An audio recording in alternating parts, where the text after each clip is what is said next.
Hey, I'm Curtis Stone. Now I'm going to show you my version of steak and mash. It's a different type of mash and it's a pretty special steak. So let's start with Beauty and the Beast. It looks like a beast, but it tastes pretty beautiful.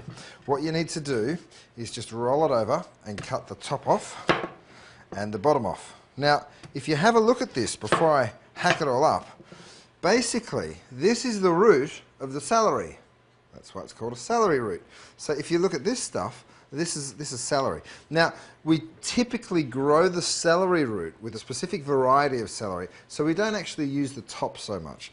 What you do next is you just go around the outside of your celeriac. We call it celeriac in the UK, but here, celery root. So go around the outside of the celery root and just trim off that hard sort of woody portion, which isn't going to taste any good. I'm just going to chop it up into chunks, you know, just into little sort of cubes, so dice it. I'm just going to put maybe 1 knob of butter and then scoop up my celery root, throw it in, submerge it with some good organic milk and just a little bit of cream. Alright, so you want to just make sure that all of that celery root is submerged, or at least floating, okay? Now we're going to put a couple of other flavours. I've got a couple of shallots that I've just thinly sliced and a good pinch of salt. So just give that a good mix and bring it up to a simmer.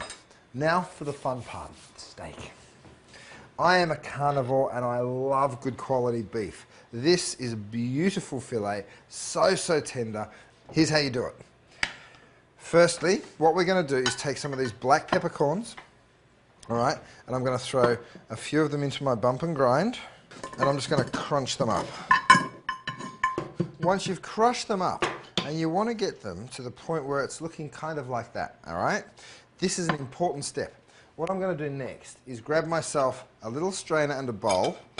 So I'm going to throw this into here and just give it a little bit of a sift. So we're going to keep these big chunky peppercorns without that little finely ground stuff. The next thing that I'm going to do is bring my steaks up here.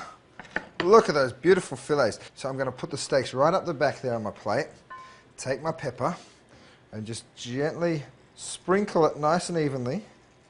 Pick up your steak and just firmly press it into that pepper. This one as well. Okay, firmly press them into the pepper like that. The next thing that I always do whenever I cook a fillet like this is I choose the nicest side. Is that or is it that? I like that. It's a bit more of a surface area, so that's the side I'm going to put down into my pan. Have a look at our celeriac, or our celery root. It's come up to a simmer. That's all you want to do. You don't want to boil it because remember you've got the cream and the milk in there, so just turn that right down. So a little bit of salt on both sides of your fillet. So, red hot pan. Take a little bit of oil, drizzle it into your pan. Not too much, you're not frying the steaks, you're just lightly searing them.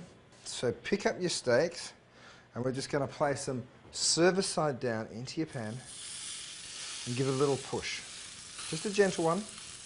Okay, so once they've had a minute or two, what you want to do is just pick your steak up, turn it around. Oh, look at that. That's exactly what you're looking for, that beautiful golden crust. All right, so now we've got a nice seal on both sides of the steaks. So the next thing you want to do is pick it up and sit it on its side.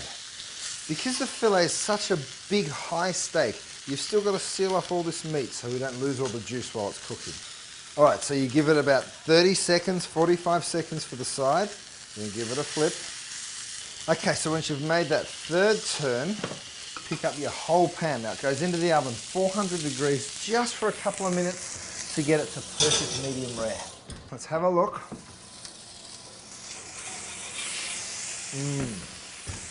Beautiful. Now, bring them out of the oven. They're not done just yet. You want to make sure that they're cooked to the way you like them. All right, now for me that's medium rare. So I'm just going to push on here, give it a bit of a feel. What you're looking for is if you put your thumb on your finger, that's rare, next finger's medium rare, next finger's medium, the next one's medium well, okay? Oh yeah, perfect. Just how I like them. Now the next thing that I'm going to do is take my steaks out of the pan and just sit them up here on a plate and let them rest. Okay, our celeriac or celery root puree should be ready. scoop this straight into our blender, pop your lid on. Now I might have to add a little bit of the liquid depending on whether it's going to turn. Let's see. Okay, so it's sort of stuck, so what you're going to need to do is just bring some of your liquid that you cooked it in and just add just a wee bit. Okay, so once you've let it go for a couple of minutes and it's gone really nice and smooth, what you're hoping for is this kind of consistency. Look at that. Beautiful. So it's not dissimilar to mashed potatoes. So back over here to my pan that cooked the beef in, I've got it nice and warm. So what I'm going to do, just in this little bit of fat that was left from the steaks, is take my baby spinach and throw it into that pan. Tiny little bit of salt, and then just toss it lightly. It's going to wilt down in literally 30 seconds. And as soon as that spinach is wilted, just like that, just take it out of the pan and place it down the front of your plate. Our next job is to take our little shallots, which I've just diced up nice and fine, and throw them into that hot pan with just a drop of oil. Take your red wine and pour a little bit of that in. Woohoo! Right, so you want the pan nice and hot like that because you're going to get a really quick reduction going on. Okay, now if you're concerned that your steak's been out of the oven for 5 or 6 minutes, you shouldn't be because the core temperature is still going to be good. But if you're really worried about it, just pick your steaks up, sit them back in there, pour in your excess juice. So, once you're convinced that your steaks are nice and hot, pick them up and place them onto your serving plate. I'm going to place that one up there and this guy straight onto my spinach. Bring that wine back up to the boil, and then as soon as that happens, what you do is you get just a couple of pieces of butter and pop it in. Turn the heat right down. Just give your pan a shake or a stir or even use a whisk, and what's going to happen is that butter's going to thicken up the red wine and turn it into a beautiful little sauce. Come over to your celery root, and I'm just going to scoop a couple of these nice big spoons so you've got a big dollop at the back of your plate there. And then you've got this beautiful red wine butter sauce that you can just come over and spoon straight over the top of your filet. Drizzle a little bit around the outside of your plate. Yum. And that, my friends, to me, is a meal fit for a king. And today I feel a little bit like a king, so I thought I might just have to have a taste. Let's see how it's cooked. Cut straight through it. Look at that, beautiful and pink on the inside, and you've got the golden crust on the outside. So that, to me, looks perfect. And I'm going to put a little bit of the celeriac puree. I'm Curtis Stone, and that's my peppered filet.